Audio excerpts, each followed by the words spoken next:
Do you take a multivitamin? Do you even need a multivitamin? Not sure yet, but you're going to know in a few moments. Pay attention to this, and you'll be a preliminary expert on whether or not a multivitamin is right for you. So, as we're kids, we're told that we need to achieve the recommended dietary allowance of particular, what's called micronutrients. These are your different vitamins and minerals, vitamin A, E, D, K, your fat solubles, vitamin C, B vitamins, your water solubles, and so forth. What are these numbers that we're given, like 60 milligrams of vitamin C? What are these numbers compared to, and what's the reason? Now, a lot of people say it's performance. Now, vitamin C, we get, if it's 60 milligrams, then you should stave off scurvy. But is that every single day? Because I can tell you, I have not had vitamin C in any supplemental form, any fruit whatsoever, in many, many moons. And no scurvy here. So do I need vitamin C?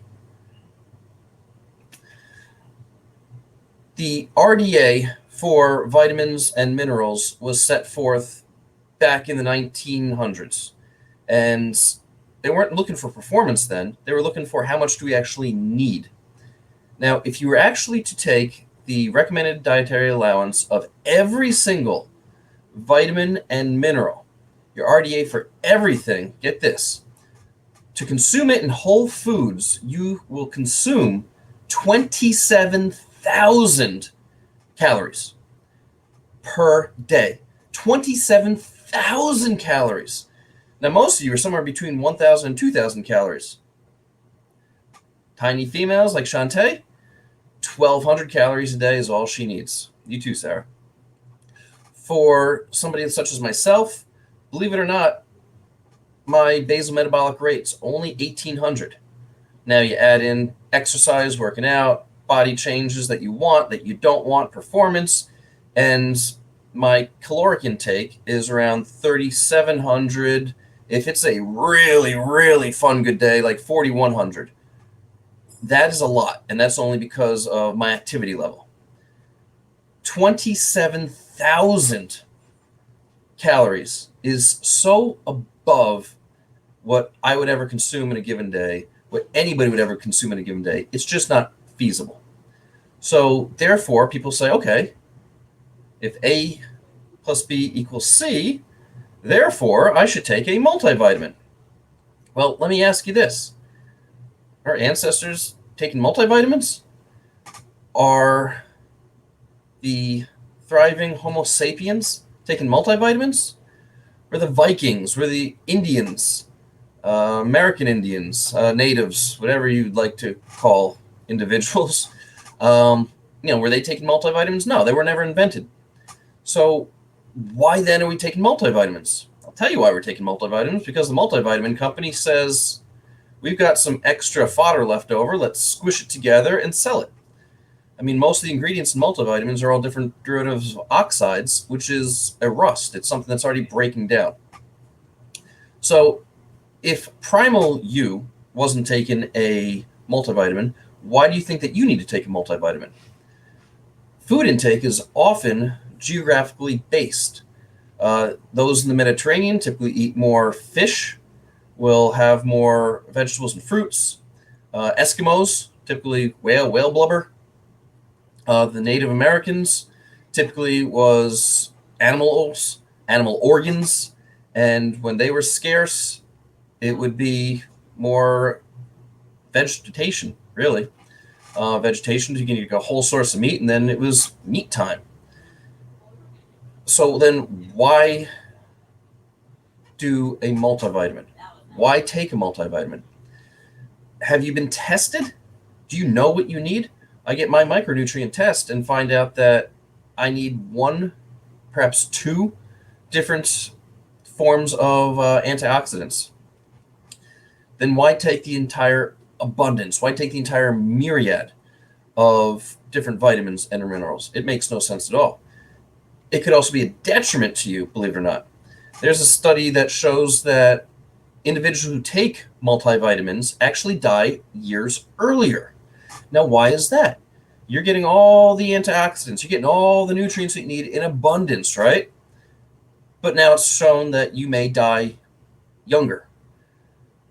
Is that your goal, to die younger? Then it's a slow death, taking an abundance of multivitamins over time, wasting your money on something that you don't actually need. Most likely is not being absorbed. It's actually been shown that since vitamin E supplements came out, that those that are taking vitamin E as a supplementation actually have an elevated risk of prostate cancer. So there's a lot of things that are going on here that are showing that taking an abundance of something is not healthy for you, but actually harmful for you. Linus Pauling, Mr. Vitamin C himself, decided to start testing mad doses of vitamin C on individuals and came out and eventually said there's a cure for cancer. It's an abundance of vitamin C. Short-term doses of something do not necessitate a lifelong of something. You can be taking 10,000 milligrams of vitamin C every single day. No, you're probably not going to. And it can actually be harmful for you. Vitamin C, for instance, here is an antioxidant. Now, if we're going to get back into the old school organic chemistry, biochemistry, which can be fun here, let's do that. An antioxidant, such as vitamin C, takes an excess electron on, remember those valence electron chains, the circles, the dots that correspond to the periodic table? Oh, now you're getting me excited.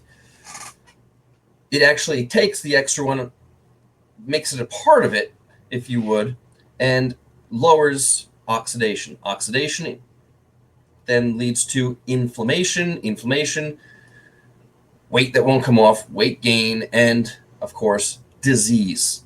So this is why by taking an abundance of antioxidants, your body can become diseased much quicker, because it's taking the extra electrons, and now they've got nothing to bind to. Now you're creating a oxidized environment, which we don't want to do. It's the difference between a temporary stressor and a long-term stressor. So if you don't have an abundance of oxidization going on, then what are you doing here? You're wasting your money, you're pissing it away, and you're slowly killing yourself. So with that being said, do you need a multivitamin? I don't know. I haven't seen your lab results. As I keep saying, if you ain't testing, you're guessing. Always test for success. Hold off on those multivitamins for now. Know the reason why multivitamins are taken. Replay this a few times. Ask as many questions as possible, and I'll get you the answers, so you can become minimally competent in biochemistry and fully competent in you. Be the best version of yourself possible, as always, each and every day. No days off from doing that. That is living functionized. Live functionized.